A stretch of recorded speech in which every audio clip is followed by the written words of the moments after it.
And welcome. Welcome to all of you. This evening, we are opening a series of presentations devoted to the theme, reconciling biblical faith with the scientific view of creation. And there's a small card on the back table there that, if you will, it has an absolutely magnificent photograph on the front, photographic image. 6 presentations over the course through the fall and 4 in the spring, okay? The conversation between the Bible and science often does not go all that well. But as a contemporary believer, this is a matter of great importance to me, and I know it is to you. The series this year is devoted to that conversation and to the reasons why it can get so messy at times. This evening, Deacon and Professor Charles Bobertz, who is well known on this campus as a faculty member and advisor in the School of Theology and Seminary, but he also teaches undergraduate classes, is our first lead-off presenter.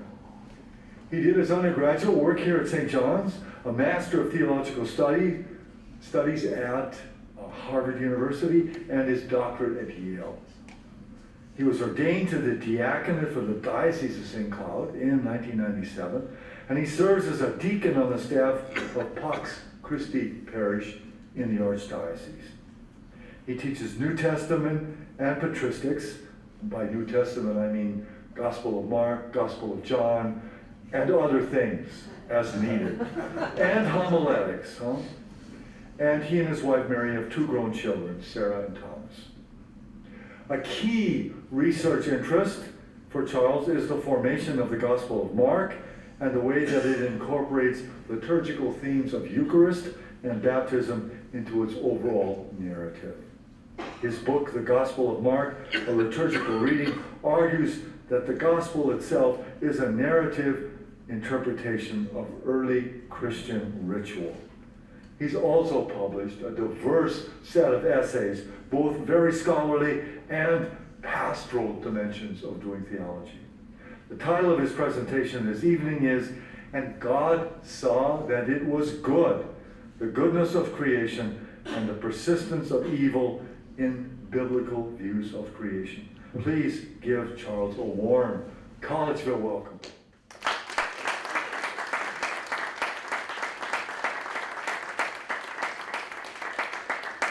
I was just thinking now, so can I walk around and still, can people still hear me? Or do I need something? Because I'm paralyzed. Sorry about that. Or maybe just grab one of these. You could do that too. Does that work? Yeah. Is it just on? Oh. This is my lack of preparation. Does it work? I'm sorry, I should have. Let's do Can we just do this? Let's go now. Okay. Okay, as I always tell my undergraduate students, talk among yourselves. Am I on? Yes. Even if I move away, I'm on. Yeah. He said it didn't say I was on. But you are. But I am. Okay, perfect. Now I'll grab this thing. Okay, so one of the things that I tell my students, homiletic students, is don't bury the lead. And here's the lead. And so that if I don't get to my conclusion because I have prepared way too much material for the short presentation tonight, that you can say at least he gave me the conclusion before he even started. So this doesn't have a lot to do with science. This has more to do with theology.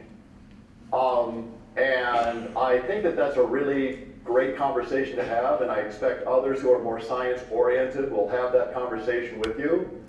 But I want to talk about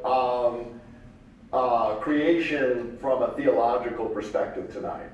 So you're going to get more creation theology than you will ever want. You'll just go home and say, why is he doing this? So here's the lead.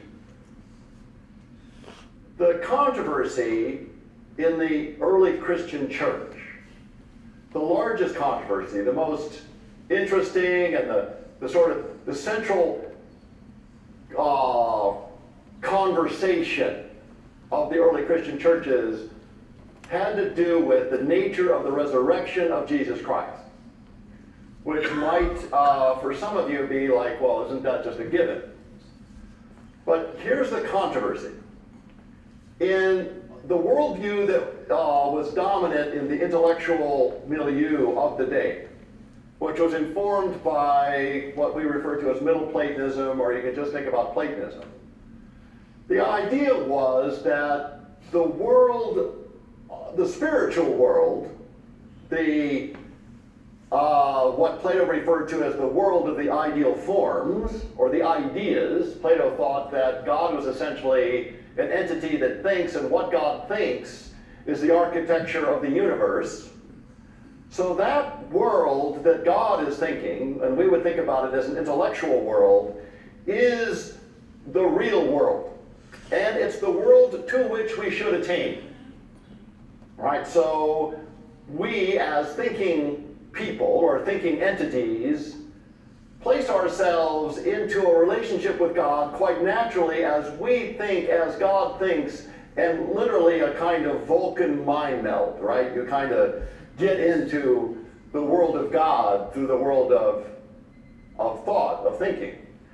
So to think about the nature of the resurrection, so if you're traveling along and somebody tells you Jesus Christ has risen from the dead, if you're listening to that from the intellectual milieu of the ancient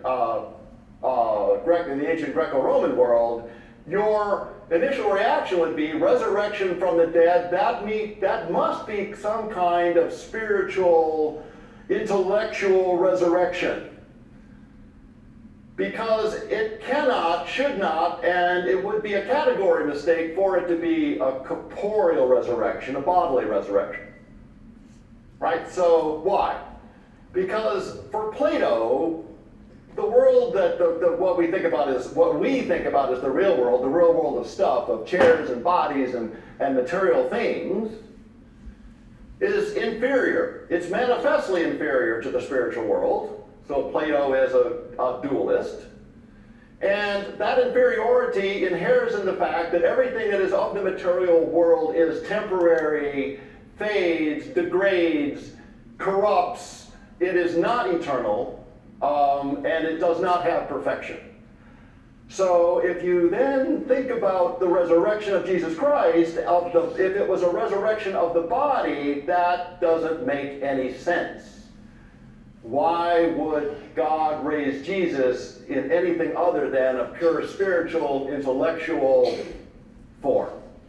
All right, so there's the beginning of a controversy. Because on the other side of things, the Jewish apocalyptic tradition, sort of preached by the earliest disciples of Jesus as they go out and say Jesus Christ is raised from the dead, there is this tradition of a corporeal resurrection, a resurrection of the body. So the question immediately arises as to what is the content of that difference. What do the Jewish folks mean when they talk about the resurrection of the body and insist that the resurrection of the body, that Jesus Christ is raised in the body as opposed to a resurrection that is spiritual? So that's going to go back and forth. It's going to have a lot to do with the selection even of what's in the New Testament. It's going to have a lot to do with the ways in which the stories of the Gospels are actually created. If you think about an example of this, you think about Luke 24, and I work in a building over here called Emmaus Hall. And Emmaus Hall is named after the road to Emmaus in Luke 24. And the story in Luke 24 is Jesus and the two disciples, and they're talking. And at some point in the course of that story, as Jesus is walking along, the resurrected Jesus is walking along with the two disciples, they realize who it is.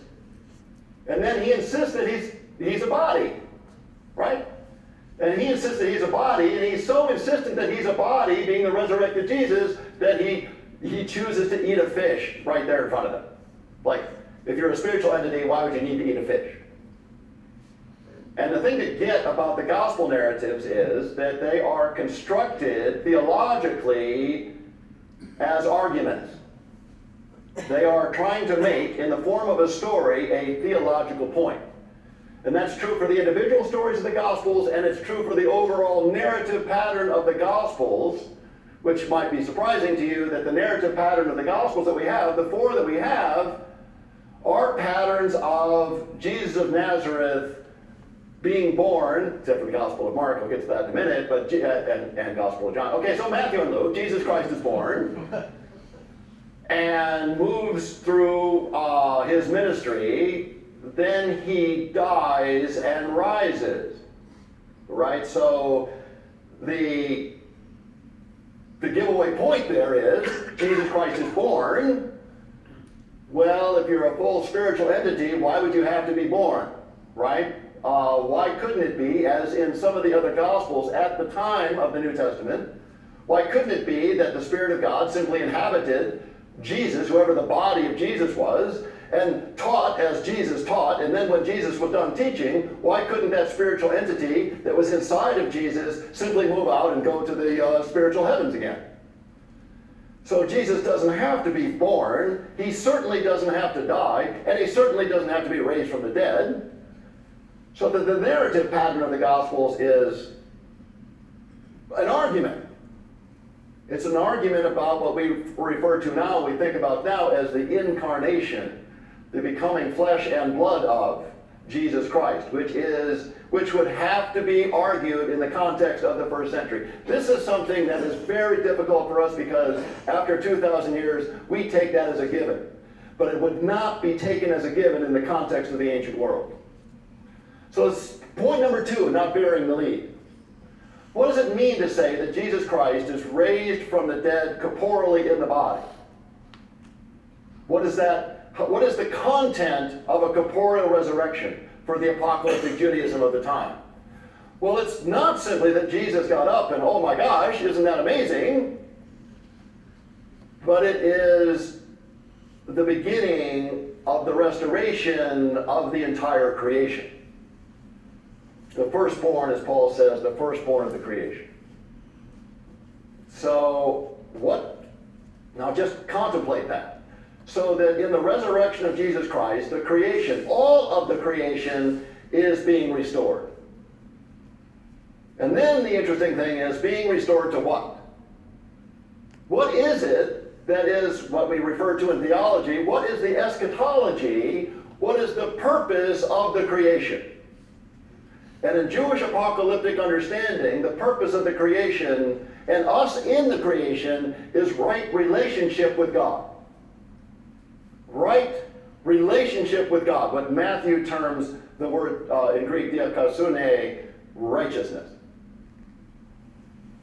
So, right relationship with God, the creation, and human beings within creation, as creation, and God as not creation. And if you just think about it for a second in the classic Jewish sense of thinking about the tradition, you can only have a relationship with that which is other than yourself. Right? You can only have a relationship with that which is other. That's what a relationship is.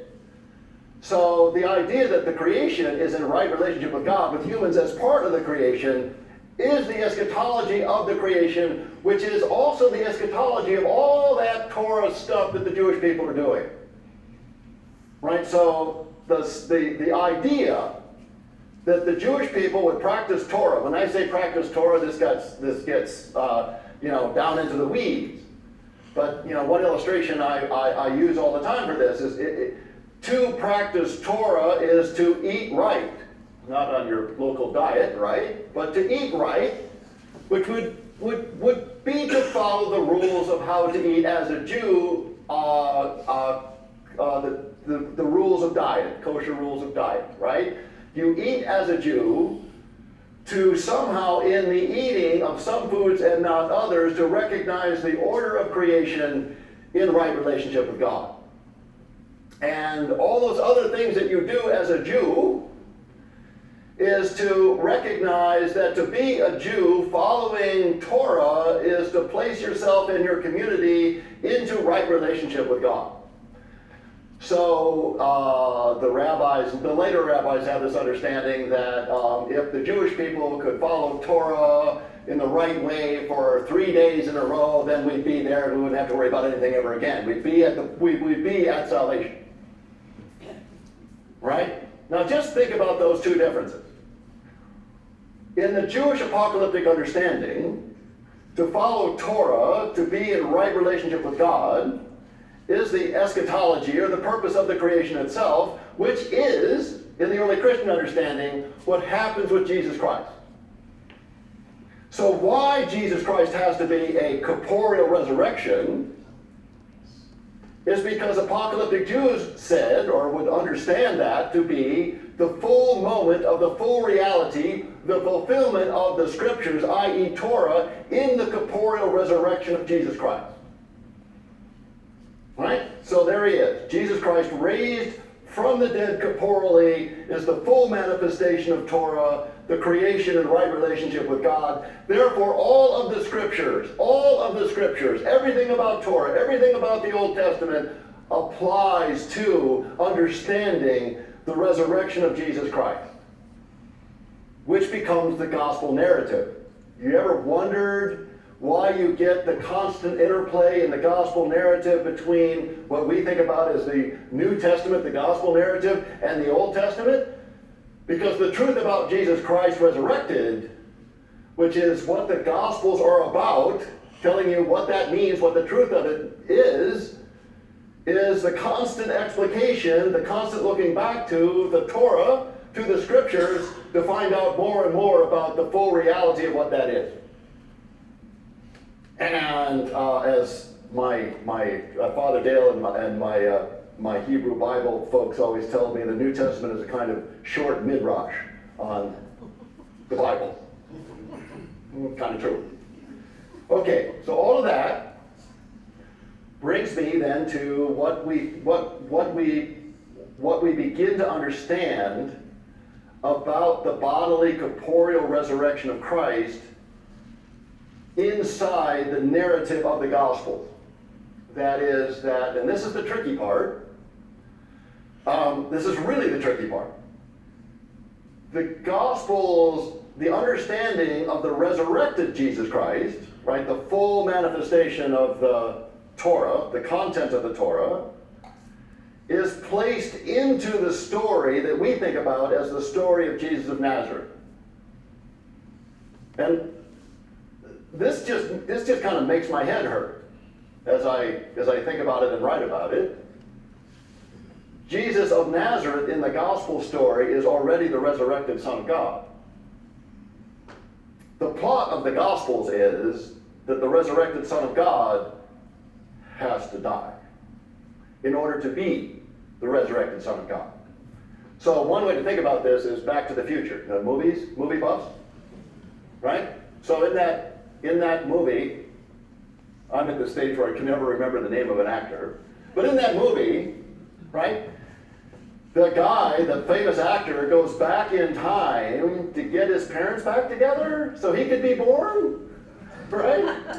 And he's got that picture, and if he can make them get together, then he comes back into the picture, but if they have a fight and they stay apart, then he's not in the picture anymore. So he's literally, right? He's trying to get it right, to make this work.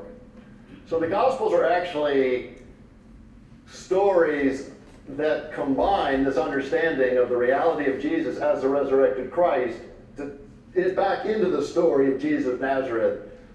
And then in order to be that character, he, Jesus of Nazareth, literally has to die to be that. So we're going to talk about that. So why does that have to be? Why is that such a formative moment? And one small note is that the death of Jesus Christ is featured in all 4 canonical Gospels. Another small note. Lots of Gospels were written in the first 2 centuries. Lots and lots of Gospels. I mean, the big Nag Hammadi discovery of all those Gospels, people refer to them as the other Gospels. Here's one of the most interesting things about all those Gospels. Jesus never died. Right? I mean, his body might die, but Jesus never died, right? Classic scene of you get near the cross and the Spirit says, oh, none of this crap, I'm going, and leaves the body of Jesus, and then you get the crucifixion of the body of Jesus, but the true reality of Jesus, which is the spiritual Jesus, he's laughing somewhere in the heavens about how crazy this is, that you would think that this would actually have to be something that has to be done. So the canonical Gospels take the death of Jesus very seriously, and therefore take his humanity very seriously, and therefore take creation very seriously, and we're going to talk about that. All right, so that's the kind of not bearing the lead. Now you can go home. So creation understood by these apocalyptic Jews. Now this is a kind of a tricky part for me, because my work has been utterly influenced by one of the teachers I had at Harvard, and then sort of continuing dialogue with a fellow named John Levinson. He wrote a book called Creation and the Persistence of Evil. In the first half of this book, which was really, really dense, I had my students read it, and they throw rocks at me. But it's a really dense argument, but it boils down to this: the difference between understanding the creation as ex nihilo, so from nothing, or understanding the creation as being out of chaos. And his argument is that the ancient Israelite understanding is an argument for creation out of chaos. And he kind of sets the creation from nothing aside, kind of on the side, and says, just take a look at how this works. So you actually have the vestiges of a kind of, not God in, well, Levinson actually kind of goes here, that God is actually struggling with chaos in the creation. And how God struggles with chaos is literally to separate chaos, or to get inside of chaos and take it apart. And in doing so creates realms, right, that are the absence of chaos. And that's what I have on the board here. So the heavens and the sky and waters and the land, right, those are created out of chaos, and then the inhabitants of those realms are placed within to inhabit those realms in the six-day creation. So what that means is, and this is really the interesting point here, what that means is that chaos is always potentially threatening the creation. So Levinson has this sense, and I think it's really interesting, that a kind of, if creation isn't there, then chaos is there. So there's something there out of which creation comes, and it's in tension with the creation. So the way that and I'm not sure what the eternal penalty for this was, or is, but I was doing a sermon once in church, and I decided that I was going to make some dramatic point, so I decided to use a prop. Now I tell my homiletic students, be careful about props. You know, they get out of hand, and it starts being silly. And, well, I must have felt silly that day because I brought in a balloon, and I blew up the balloon, and I tied off the balloon, and I walked to the back of the church where our baptismal font was. So I did this, and everybody's following me right here, right? So if you were sleeping, now you got to wake up, right? And I literally lowered the balloon into the baptismal font, and if people were aghast, probably should have been. And I said, everybody looking at this, what's happening to the water? What's happening to the water? And everybody noticed that the water was coming up toward the sides, and it was just about to go out over the edges of the font because I was pushing down the balloon into the water. And I said, what's going to happen when I let this balloon go? Because it was an air balloon. And I let the balloon go, and the balloon popped up about 8 feet. You should try it at home, it's fun. And I said, the understanding of creation, and Levinson, I didn't say Levinson, but the Levinson's understanding of creation is that the chaos wants back in. The force that keeps, right, the creation is a balloon, right, with chaos all around it. The force that keeps the creation without chaos is God, Spirit of God that literally is inside of the chaos. So that's part one. The only other thing that I would say about this is to notice that the male and female created on the sixth day are fully a part of the created order, which would be the understanding of humanity as part of the creation. Think about the difference of just that point. That means that humanity's salvation is bound up with the creation, not irrespective of the creation. Just think about that for a second. So it's not the idea that you die and go to heaven with some spiritual thing up there, right? But the idea that if we can get this world right and right relationship with God forever and ever, amen, is salvation. So salvation, if you think about it from a Jewish perspective, is another law-abiding Jew being born. Forever and ever, amen. That's the point. So we're always thinking about eschatology as something above and beyond, and there is elements of that, right, in the New Testament. Even Paul has a sense of that. But there's also a sense, the classic Jewish sense of getting this world right relationship with God in obedience to Torah. And that matters. That matters a lot. Who you think Jesus Christ as the resurrected Son of God is? Is he a law-abiding Jew? I just contemplate that for a second. Is the resurrected Jesus Christ a law-abiding Jew? Because the content of the resurrection is the full moment of Torah, the full relationship of God with the creation. And my guess is that, yeah, especially Luke, I think, has that full sense of that reality. The Genesis creation, here you have what's there. So what I was saying before about what's already there. The earth was formless and confusion, and darkness was upon the face of the deep, and the Spirit of God was moving over the face of the waters. Right? Primeval chaos out of which everything is created. There is darkness and deep, and there is the water of chaos. It's already there, and God is literally forming the creation out of what is already there, the chaos. So now you have, you've got symbolism to work with, right? And in my book on the Gospel of Mark, I just notice a lot of that symbolism, right? Why is Jesus baptized in the waters of the River Jordan to begin the Gospel of Mark and rises out of those waters? Why are there 3 separate boat scenes on the waters in the Gospel of Mark? Why is it that every time there is what we would think about as a Eucharist in the Gospel of Mark, why is there the impending darkness that's emphasized? Right, so you've got waters, you've got deep, you've got darkness, you've got the symbolism of chaos in the Gospel of Mark, and especially you've got the demonic forces which represent opposition to Jesus, chaotic opposition to Jesus all the way through the narrative. So the title of the lecture, and God saw that the light was good, right after he separates the light from the darkness, right? God called the light day, and the darkness he called night. There was evening, there was morning, one day.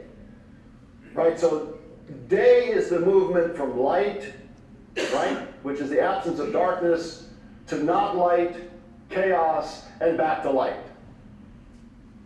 So just think about this conception of what a day is. A day moves, right? Dawn. Light breaks the chaos. Sundown, chaos comes back. Wait a minute. Dawn, light comes back. Wait a minute, darkness, chaos comes back, right? There's the revolution for 6 days. And then you get the 7th day, and the really interesting, curious feature about the 7th day in the creation narrative, right? Trivia question. Sun doesn't set. Right? So the reason, 2 ways to think about this, right? The reason that the ancient church had the Easter Vigil at night, on Saturday night, was because the light of Christ was the continuation of the light, this light of creation, of the Sabbath, of the seventh day. And that's what becomes Sunday. It's not like you don't get a new day, you get the continuation of the old day. The Sabbath becomes, the continuation of the Sabbath becomes Sunday. And the Sabbath is the creation in right relationship with God. After God has done all this, God has the creation in right relationship. That's why this is absolutely, for me, it's absolutely fascinating. I spent a lot of time in dialogue with Jewish groups.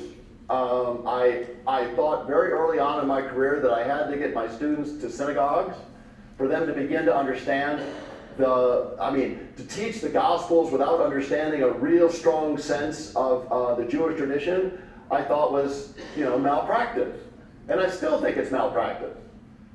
But that understanding of what the Sabbath is in the Jewish tradition, to the extent that the rabbis say, if there's Sabbath, there'll be Judaism. That's the one thing you have to have. And if you think about the one thing that you have to have, it's the recognition of the eschatology of the creation. Right? You have to be able to celebrate the eschatology of the creation in the Sabbath. It is the creation in right relationship with God and the community in right relationship with each other, which is the right relationship with God. Right? So if you come into a Jewish village on the Sabbath and you're hungry, you get fed, period. You have to. Because that communal sense is part and parcel with the way that the world should be, the way that the world is going. It's the eschatology of the world. It is what Judaism is. And if you get the Sabbath, if you get what the Sabbath is, you understand what the resurrection of Jesus Christ is, because it's the Sabbath. And that's the why, right? The earliest Christians are saying that the resurrection of Jesus Christ took place sometime before dawn on Sunday. Before dawn on Sunday, at night. Why the vigil is at night. Why we think about this as the continuation of what the Sabbath is. So, that just goes on. And I just throw some more slides on here. The separation of chaos from chaos. Let me just contemplate how fascinating this is. I think I could bring a tiny bit of science in. Just a tiny bit. If you go to Kentucky, you can visit the Museum of the Ark, which is like a real ark. And it's Noah's Ark that the evangelicals have built in Kentucky as a kind of theme park. Anybody been there? No takers? You haven't been there? Kind of cool, right? The classic question of that ark is, right, you get on there, do they have baby dinosaurs on the ark? It's a good question, right? I have students every time I teach undergraduates, especially first year theology undergraduate. They're fascinated by, where are the dinosaurs in the creation narrative? Well, that's what the serpents are. I don't know. I mean, just think about how fascinating that is. In the biblical narrative, what the story of Noah is about. Easy, right? The return of chaos. Right? Humanity got the relationship with God wrong. The earth, the creation starts to break down. Humanity gets it so wrong that the creation goes absolutely back to its original position of chaos. That's why in the description of Genesis 6, water's coming from all sides. Up and down and all sides, right? Chaos. We're going back to the original moment of the beginning of the creation, right? So God and chaos are there again. The hell with it, that was a mistake, right? Why don't I just go back to the original position? All that work I did, sending the Spirit down to separate, forget it. Right, we're just going to go back to the original. Now, just think how utterly preposterous it is to focus on whether or not and how big the actual ark was. When the theological point is how tenuous creation is in terms of right relationship with God. Right, so the real question of the ark is, do human beings form a community that supports the creation of God in the world or not? And when that begins to break down, the creation itself begins to break down. Which is a heck of an interesting and important story, given that this seems to keep going on, right? Creation still seems to be degraded by human activity. Right? The modern version of the climate science and climate crisis that we're in is human beings not paying attention to each other and the creation in the way that would sustain the creation, and it's breaking down. And that's a story we have to pay attention to, right? It's a modern version of the story of Noah's Ark, but, 25, whatever, how many hundred years later. All right. God said this is all good, right? The waters of chaos, waters of the seas. By the way, in the Gospel of Mark, the Lake of Galilee, which is, I was there looking over the Lake of Galilee, and I realized that it's about Minnetonka, right? The whole dang lake. And that's not a sea. But it is a sea in the Gospel of Mark. And it's a sea because it's the waters of chaos, right? So the symbolism of the separation of chaos from chaos in the drama of the biblical narrative. Now, I'm going to show you two things, and I have to do this kind of special pleading as to where I've gotten the idea for my scholarship and writing, ever since I've come across it. Two sources. One is Clifford Geertz's The Interpretation of Culture. So I'm going to read this as, it's pretty heavy duty, but it's pretty basic. In ritual, the world is lived and the world is imagined, fused under the agency of a single set of symbolic forms, turns out to be the same world, producing the idiosyncratic transformation of one's sense of reality. These symbolic forms color the individual's conception of the established world of bare fact. This would be the idea that we inhabit what you might think about as, or potentially might inhabit, a liturgical world. A world created by the practice of ritual that then informs consciousness and forms a sense of what the world is, and the expression of that sense of what the world is what we see in the narratives of the gospel. So this is where I could make just one point and I'd be completely happy. If I could get folks to understand that the Gospels are narratives as opposed to the stenographer on the scene with a notepad. Jesus said, what? Blessed are the cheesemakers? No. They're narratives, right? Written for a theological purpose to make an argument about the reality of Jesus Christ in the face of other conceptions about the nature and purpose of Jesus Christ. And they use what we think about as historical material in some places to do that, although it's very difficult to know exactly when that historical material actually shows up, which is the work of historical Jesus scholars. But if you're thinking about it as a narrative, all of the pieces in the story are for the purpose of driving the point of the narrative. Let me give you an example just real quick. The Gospel of Mark has two feeding narratives, two ritual meals, the feeding of the 5,000 and the feeding of the 4,000. It's not because the thing happened twice. It's because Mark wants you to understand what the feeding of the 5,000 has to do with the mission to the Jewish people, and the feeding of the 4,000 has to do with the mission to the Gentile people, and everything in the narrative structure of Mark tells you that. Right down to the symbolism that Mark uses inside of the story. So the narrative of Mark is driven by Mark's theological purpose, not about what he remembered or about anybody took down or anything like that. It doesn't mean that there couldn't have been gatherings of disciples of Jesus who ate together, and I think there was.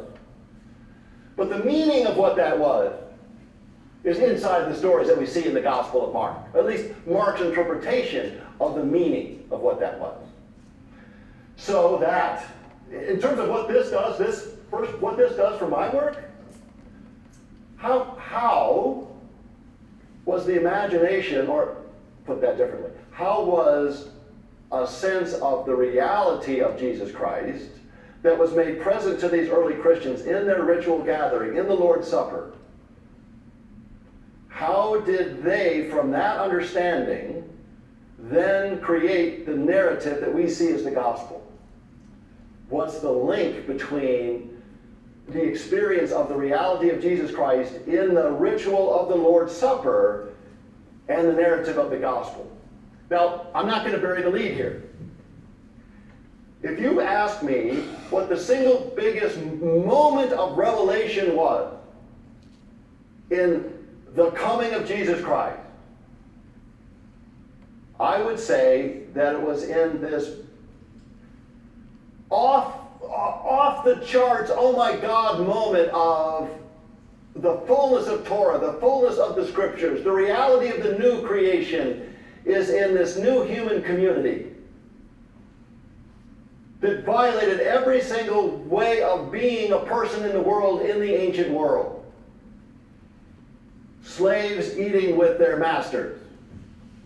An absolute abomination, impossibility. You can't do that. If you're a master, you can't even imagine that a slave would serve you. Or you can imagine a slave would serve you. You can't imagine serving a slave. And that happened in the early Christian community. You can't imagine that a woman should be at that meal with you. You cannot. Why? Because women are naturally inferior. They are subsets of what it means to be male. So the general and ubiquitous patriarchy of the ancient world would have said they're not at that meal. They're not at the table. And Gentiles and Jews don't eat together. They don't like each other for really interesting opposite reasons. For a Gentile, the Jews are atheists.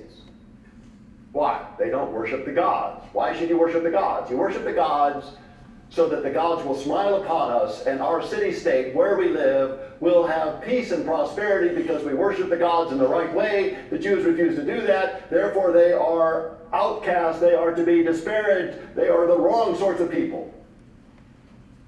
Exactly the opposite from the Jewish point of view. Who are the Gentiles? They worship the gods in plural. They don't worship the one God. So they are atheists, right?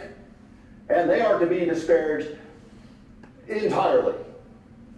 Because the peace and prosperity of the universe depends on the proper worship of God. They're obviously not doing that. They're sinners. Automatically, Gentile equals idolatrous sinner. If you don't believe me, just read the Gospel of Matthew again, and it's clear. Gentiles are equated with sinners. So Gentiles don't eat with Jews. Gentiles do not eat with Jews. Slaves do not eat with masters. Women do not eat with men. And the early Christian groups are doing that. And why are they doing that? Because they're convinced that this is the resurrection of Jesus Christ. That this is the new creation. That this is the way that humanity, in the full complement of Torah, can be in right relationship with God. There it is. Right? There it is. Ever since. Ever since that first moment of getting that right, we've been struggling with how to get that right. To how to envision a church that fully understands the reality of a slave being served by a master. And the second one, in my work, the biblical narrative emerges from the worldview informed by informing the ritual liturgical practices of the ancient temple community. I do that with the New Testament. John Levinson does it with the Old Testament. So then the question is the ritual liturgical practices of the ancient temple community. Levinson's 3 points about Genesis and biblical creation. By the way, I have no watch. You're going to have to just pull me off the stage. Can you do that? Can you just say you're done? And be dramatic. I'll say something controversial and you'll rise as the abbot and say, you're done. And I'll just have that moment. Rather than a strict doctrine, we talked about that, right? God's final victory is hard fought and the cosmic drama is not yet complete. So the biblical narrative is that chaos is still fighting with the forces of God. right? So just think demons fighting Jesus, and you get it, right? Chaos is still out there. The opening drama of Genesis is God and chaos depicted. As God's order expands, chaos is driven back. But chaos's power exists in the margins of the order imposed by God. So chaos is always there, always wants to attack, or always wants to push God's world back. This is really important, the third one. The ancient biblical worldview understands ritual liturgy as participating in the divine work of God. God in Genesis is understood as a priest. God does what the priest does, and then the priest does what God does. Right? Maintaining order in the universe over against the forces of chaos. Liturgy precedes the narrative description of Genesis, and I would argue for the Gospel of Mark. So a really fantastic friend of mine, Mark Smith, argues that in a big, long, thick book. But that, I think, is really, really interesting. Because that idea that ritual is not just silly, dumb ritual, which is kind of a modern conception, but the ancient ritual of the Israelites and the ancient ritual of the earliest Christians was a literal participation in keeping chaos at bay, working along with God to sustain the creation. And you can just imagine what the content of the ritual would have been for the earliest Christians. I'm not a liturgical historian, and people go into the beginning of the anaphora and when did that happen and all of it, they're incredible scholars who uncover all this. But then I think about what the content of that ritual would have been in the earliest Christian community. The content of the ritual would have been the slave who was there, the woman who was there, the Gentile who was eating with the Jew. There's the content of the ritual form of the earliest Christian churches, the breaking of the bread together, which is exactly the way that Mark depicts this in his narrative. Right? So everything else has to be some way of relating to that primary ritual reality. That is the resurrection. Argue about it. That is the real presence. That is what we would think about as Eucharist. The content of the Eucharist is the content of the community gathered in this new way, this new humanity. So, I just throw this out as a kind of example of it. This is from the book of Joshua. Joshua's crossing into the promise, right? Joshua fit the battle of Jericho, and right before that, they have to go into the promised land. And all the while, Israel is passing over on dry ground. The priests who bore the Ark of the Covenant of the Lord stood on dry ground. Right? This is the Septuagint reading of this. Right? Dry ground is this Greek word here. In the midst of the Jordan until all the nation finished passing over the Jordan. Right? The dry ground. Just think about that for a second. The priests who bore the Ark of the Covenant stood on the dry ground. The waters of chaos can't stop Israel from crossing the Jordan. Why? Because the Ark of the Covenant, which contains the commandments of God, the fullness of Torah, Israel in right relationship with God, sustains the community against chaos, the waters of chaos. And so it's sort of reading the Bible 101 or reading the narrative 101 is to realize that the narrative itself is working in this symbolic worldview as it tells what we think about as a kind of what happened on Tuesday story. All right. The temple in Jerusalem. How much time do I have? 5. I got 5 minutes? Oh, God, you're in trouble. How much can I do in 5 minutes? Okay. But I should I sell my book right now? Jerusalem temple is sacred space. So Levinson talks about the sanctuary as a world, ordered, supportive, obedient environment. The depiction of the world as a sanctuary. That is a place in which the reign of God is visible, unchallenged, and His holiness is palpable, unthreatened, and pervasive. So I'll cut to the chase on this because of the time limit, but the temple in Jerusalem is the place of the creation as it should be, right? Chaos can't get it, right? So that idea of sacred space inhabited by, think about this. The temple in Jerusalem is the Genesis creation. right? It's holding chaos at bay, and the liturgical ritual activity inside of the temple is working with God to hold chaos at bay. It is the place of the dramatic conflict between God and the world and the forces of chaos. Now, fast forward to the gospel narrative, to the Gospel of Mark, and one of the most interesting things you see in the narrative of the Gospel of Mark is that Jesus is playing off against the temple. Not playing off against it. Jesus becomes, in the narrative of Mark, what the temple is. You think, wait a second, right? How could Jesus be the temple? And then you think about the fact that, what I said before, the resurrected Christ is literally in the narrative in the Gospel of Mark, and the resurrected Christ is the completion of the Torah, the place that defends the world against the forces of chaos, the sacred space of the temple, and then you realize that if you look back into the narrative of Mark, this forms a huge part of the plot of the Gospel of Mark. The destruction of the temple simultaneously with the destruction of Jesus, and, by the way, the destruction of the earliest Christian martyrs in the narrative of Mark, all taking place at the same time. I'm going to skip this. Gospel of Mark. There are fully 10 propositions about who Jesus is in the Gospel of Mark. I'm just going to give you a couple so I can move on quickly. Number 2 there, the resurrected Christ is the sacred space of the temple in the narrative of Mark. That is, he is creation against chaos. You ever wonder why Jesus can battle the demons and be successful in the Gospel of Mark? Is because he represents sacred space against the forces, the demonic forces of chaos, and the forces of chaos, and the forces of water, right? So Jesus is able to conquer the water, right? The one story about Jesus everybody knows. You really like somebody, and somebody says, "Oh, but do you think they walk on water?" Right?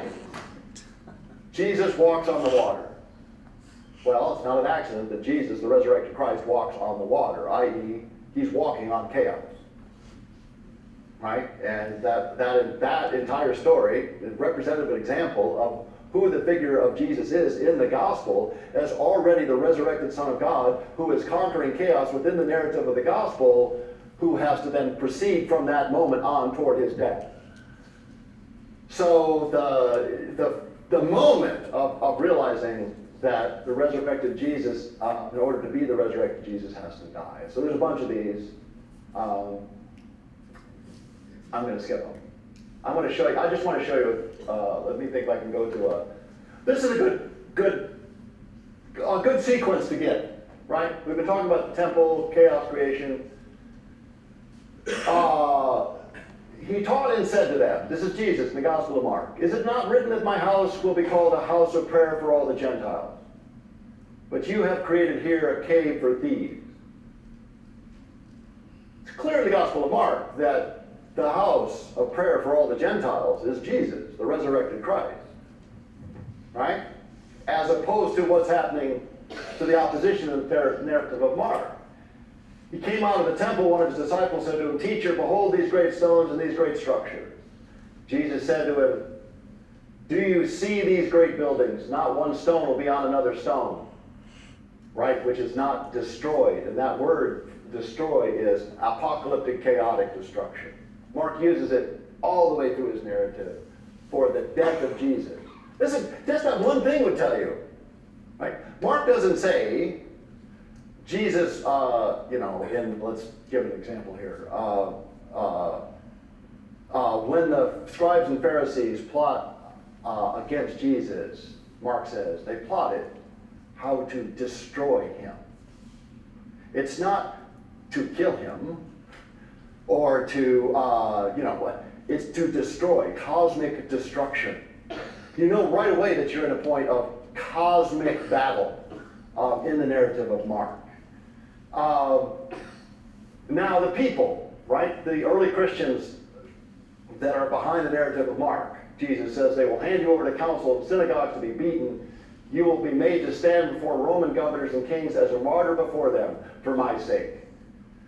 So Jesus must die, and the early Christians must be willing to die in the narrative of Mark. So why are we driven to understanding, or are we understanding the necessity of that death? Mark, Jesus on the cross. Those passing by blasphemed him, shaking their heads and saying, "Aha, the one who would destroy, cosmic destruction, the sanctuary, and rebuild it in 3 days, save yourself and descend, come down from the cross." So now we have cosmic destruction and descent, and the destruction of the sanctuary, which is obviously what happens in the death of Jesus, and ironically, this is what the opponents of Jesus are chiding him for. Jesus, with a great cry, released the Spirit. We're skipping to 37 now. The veil of the sanctuary was torn in two from top to bottom. When the centurion, a Gentile, stood facing and saw he released the Spirit, he said, "Truly this man was the Son of God."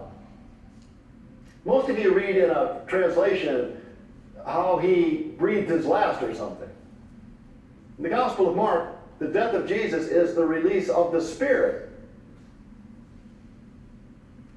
And then you think, oh, how does the Gospel of Mark begin? You go all the way back to chapter 1, and you start reading about the baptism. John the Baptist appears, right? And then the narrator of Mark says, "The Spirit of God, like a dove, descended into him." That Spirit is this Spirit. That begins the new creation. Right? That begins the new creation. And you have to go all the way back to Genesis. Right? If we flip back and go backwards, all the way back to Genesis, and we read Genesis, right? The Spirit of God was moving over the face of the waters. The conquest of chaos. So the death of Jesus Christ releases the Spirit, which is the beginning of the creation. And you go back to the narrative, you go back to the beginning of the Gospel of Mark, you see the Spirit there again, right? The Spirit that came out of the death of Jesus is now informing the story of Jesus of Nazareth in the narrative of Mark, who has to die in order to release the Spirit, so you can go back to the beginning of Mark and begin the story. Why does the Jesus of Nazareth have to die? So that the Spirit will be released in the world, the new creation. And then you see the content in the narrative of Mark of what that new creation is. What Jesus does in the Gospel of Mark. He immediately starts to recruit Gentiles. Right? In a way that no one would expect in the Gospel of Mark. Mark is driven that you understand that by the time you get to chapter 8, the Gentiles are part of the meal. You're driven to understand by the time you get to chapter 8 that women are a part of the meal. Right? I just, since I don't have anything, I'll just throw this out at you. Chapter 6, the first beginning narrative of the Gospel of Mark. 5,000 males were fed. Chapter 8, 4,000 people, and in the Greek it would be inclusive, men and women, were fed. Women are there. Right before the second ritual meal in the Gospel of Mark in chapter 7, the story of the Syrophoenician woman is about a Gentile woman who is accepted by Jesus before the story of the second ritual meal. And you start to get it. And then you think, oh my gosh. So all the way through the narrative, the one person that understands the necessity of the death of Jesus Christ is the woman in chapter 14, the woman who anoints him for his death. All the disciples are like, I don't know, I don't get it, what's going on? She gets it. At the foot of the cross.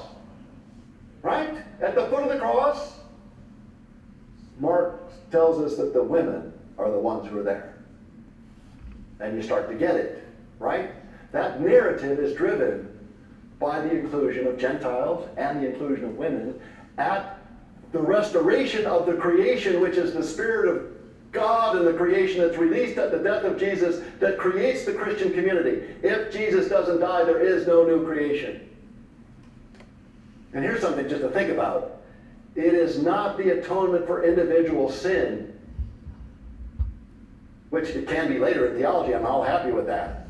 But in the narrative of Mark, it's about the creation that comes out of the death of Jesus Christ, and it's manifest in the community that's gathered, and it's the new humanity that is the point of the Spirit of God being released, and it's the point of the death of Jesus. It is all about what we would call a new humanity in a world of a new claim for social justice. That's all it is. And the rest of the tradition in its various ways, manifesting itself theologically, it's all above my pay grade, but I can tell you what Mark is up to. And it just strikes me that it's always good for Christians to go back to the source, to go back to what Mark and the other Gospels are trying to do that can renew and reinvigorate us and refresh us about what this really was all about, so we can try to figure out what we should be doing with that right now today. And so that's always what I'm thinking about when I do this. And now you can throw me out. Good. Good luck.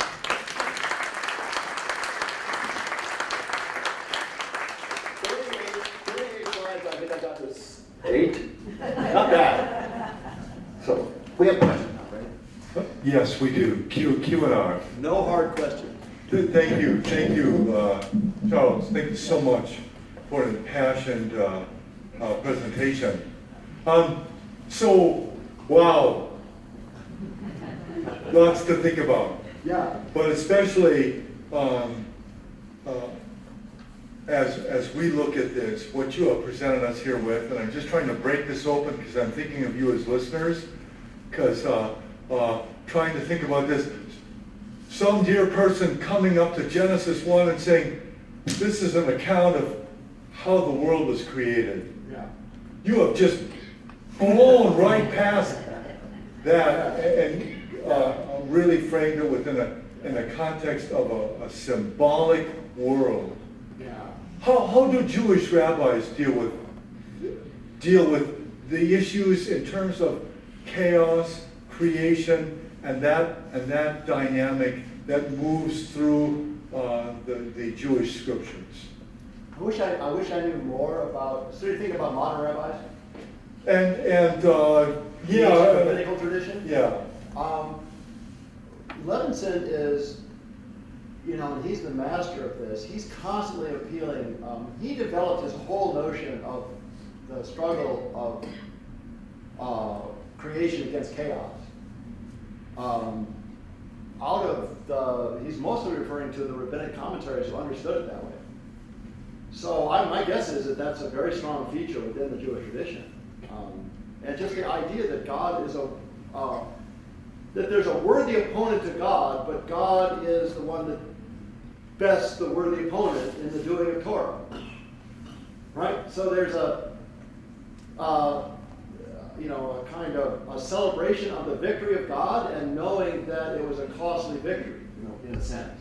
Right? That there was really, it wasn't, think about what the Greeks would say about God. God is omnipotent and omniscient and omni-everything. Right? That's the view of God.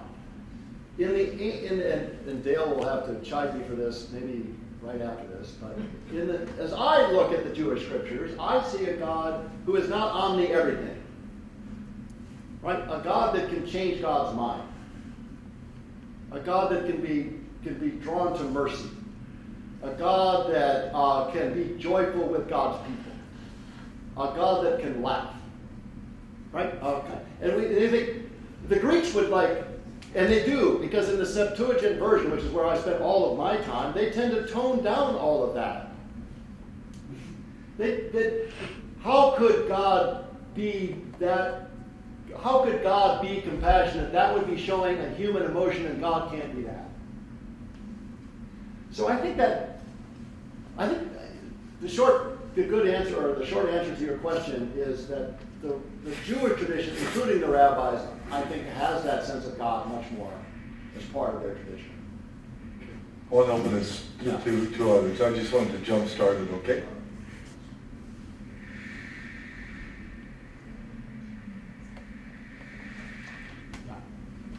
I'll go way down to some smaller points. I mentioned before you talked that one of the authors I've been reading Yes.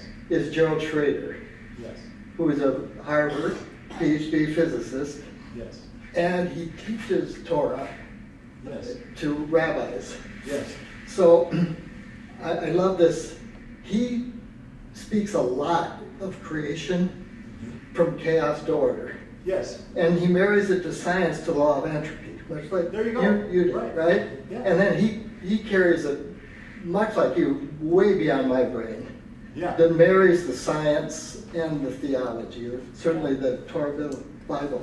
Right. But one thing that really just came up with me today, he too says, he references Genesis 1:2, and he uses the term, I'm probably mispronouncing it, Ra Elohim, which is the spirit of God hovering. Yes. From a scientific standpoint, he says this is only used once. Right. Now, he's Old Testament. Yes. He says this is only used once. He equates it to Einstein's law and saying it's the one time constant. But now when I see this and you say Mark ends with the Spirit being released, Yes. I'm wondering, would that be The same spirit? the same original Hebrew? Where Well, he Mark says it is doesn't know only Hebrew. used once. Yeah, no, right. Great question. Mark doesn't know Hebrew. So Mark's going with the Septuagint. Uh-huh. Right, so he's Of always course. working in Greek. Yes. But the idea that it would be that same spirit, right, is absolutely the case with Mark. Right, so And it would make total sense It makes with total sense. with Schroeder, Yeah. with him being Hebrew Right. in that. Right. That is just beauty. it's a beautiful thing. And you know, the Jewish tradition is really good at this. And it's fascinating to me that we've even developed this notion that to do the rituals of Torah is the content of the community that is ethically and morally together. So it's not as if you're not eating cheeseburgers and for some kind of stupid ritual reason, right? It's because it creates the content of the Jewish community that understands itself to be in love with each other, right? The moral and communal dimension of the community and the way that it understands its obligations to the sojourner, to the stranger, et cetera, et cetera. The ethical content of the Jewish tradition is not divorced from the ritual practice of the Jewish tradition. It's only modern Western people that split those two apart and make one as being, well, why would you have to do one and not the other? And I think it's fascinating that there are elements within the Catholic tradition that's we've always understood that can't be completely split. But it's a whole nother. Charles, your mic is out, so if you want. I'll step over here. Is that because now I'm back? Now you're done. I'll answer from here. Charles, I want to thank you for your fine presentation. Let's put our hands together. Oh, wait a minute. Okay, John. sorry. Well, This is an absolute privilege. Don't ask me anything hard. Well, Charles, you say that the Gospels say that women have a place at the table, but not a single pope is willing to say that. Good for you. Yeah. Yeah. I know. Is that, well, obviously you know how I feel, but why is it that hard for men to say women have a place at the table? You know, I think that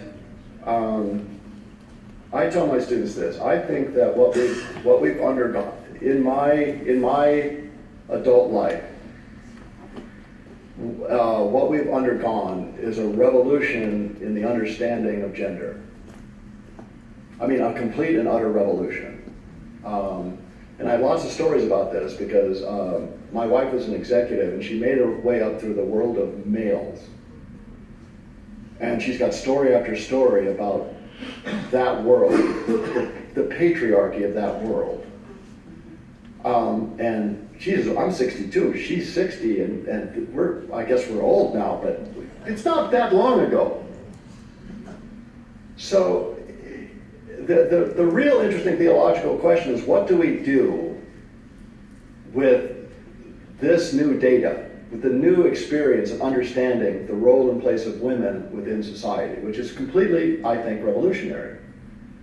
And if we are an incarnational church, right, if we think that our understanding of God is bound up with culture in some way as what we are, then how do we take account of this new situation, this new experience? And oddly enough, I think this is really interesting. I think that the argument boils down to those who think of the church as more incarnational and those who think of the church as more a kind of God is out there and we're in a different, right? How would I put this in 3 minutes or less? Just think about the idea that if your focus is on God is completely and utterly out there, and we worship God as completely and utterly out there, and we kind of think that is that's who and what we are as Christians, then that God out there potentially has nothing to do with our cultural situation here. God is not within this cultural situation. God, whoever God is, he or she out there speaking to this situation. And therefore you could say that it doesn't matter what the situation here has changed. God remains God, isolated out there, other, right? But if you take an understanding of God, which I think is deeply within the Jewish tradition, that God is within the creation, which I think is deeply Christian, right? God within the creation means that the culture that God inhabits is part of the equation, right? So an understanding of an incarnational God means that cultural experience reveals something about the nature of God, God's self. So my argument would be that we're in a different cultural situation. To understand the truth of that, and then to think about how we understand God and Jesus Christ and the expression of our community with that new data, with that new cultural situation. I know that no pope has ever gone this way, and I would never. Well, people say I preach heresy all the time, but I never try to preach heresy. I remain within the church as a kind of gadfly. And the church is like an aircraft carrier in a bathtub, right? Change is real slow, but I'm always hopeful. I always think it's possible, and I think we always have to have voices that are being raised about, especially in my world, what is revolutionary about the Gospels? I mean, just 1 second think about the fact that the revolution in the understanding of gender took place 2,000 years ago when Jesus has a conversation with the Syrophoenician woman. That is an illegal conversation. That's an illegal relationship. So the explosion in, the moment of a completely new understanding of the culture, of the ancient culture, was already present 2,000 years ago. It's still present for us today. I think we have even more data about that. But I don't think if we move to a more inclusive church that we're doing anything other than the absolute gospel of Jesus Christ that's given expression in the narrative of the Gospel of Mark and the other Gospels. I don't think we're going beyond the bounds of what the resurrection of Jesus Christ actually is. And I can express that, I can say it, and I'm still going to be within the church while I say it. And that's just, and the church might throw me out. I don't know. Hope not, but there you go. Amen. Yeah. Thank you.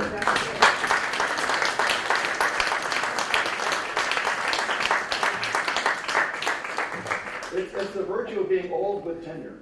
Right? So, just want to comment that the next Sunday at the Abbey is on November 17th. It's Dr. Sarah Yost. She is speaking on our current understanding or scientific account of creation. So it's the complementary presentation to this presentation. And hey, there's cookies and refreshments. So thank you for being here.